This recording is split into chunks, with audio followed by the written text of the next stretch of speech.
Pemerintah sedang membidik Google Asia Pasifik karena belum membayar pajak kepada Indonesia.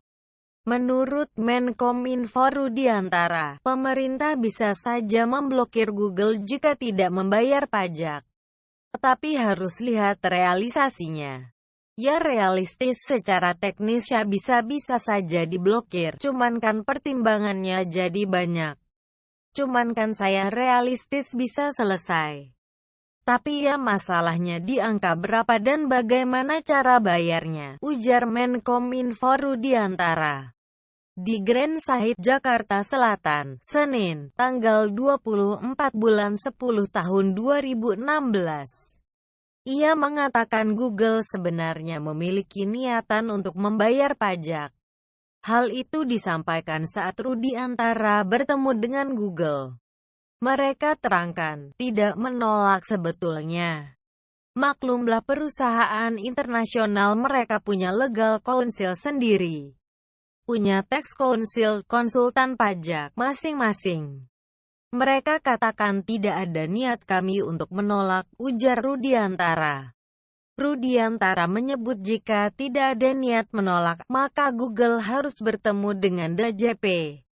Sebab antara Google dan DJP harus duduk bersama menghitung besaran pajak yang harus dibayar. Semestinya, kalau tidak ada niat menolak, kami sampaikan niat baiknya duduk. Bicarakan seperti apa, bahwa bayarnya bagaimana, membayar caranya bagaimana, silahkan ke DJP. Ujar Rudiantara. Dia menyebut bahwa Google meminta untuk negosiasi. Namun, Rudiantara menyarankan untuk bertemu dengan DJP untuk membicarakan mekanisme pembayarannya dan berapa jumlahnya. Ia pun melanjutkan, dirinya akan memfasilitasi Google agar bisa menyelesaikan kewajibannya di Indonesia. Menurutnya, pembayaran pajak oleh Google bukan semata untuk mengincar pendapatan negara, tetapi juga untuk menciptakan persaingan usaha yang adil.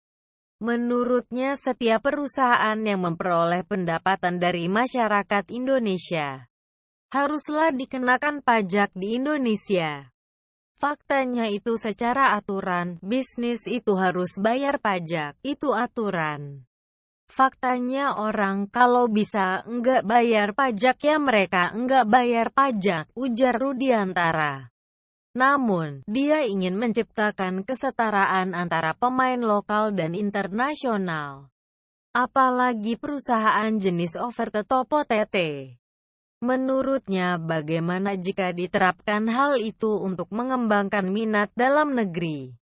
Kenapa saya bersikeras untuk masalah pajak ini? Karena kita pemerintah harus memberikan level playing field kepada siapapun, apakah itu pemain OTT internasional maupun nasional.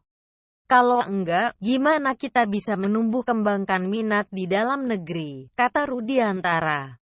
Selain itu, dia juga menyebut adanya kemungkinan Indonesia mengikuti Inggris dalam mengejar pajak Google. Inggris sendiri membawa Google ke dalam parlemennya dan menuding Google tidak bermoral.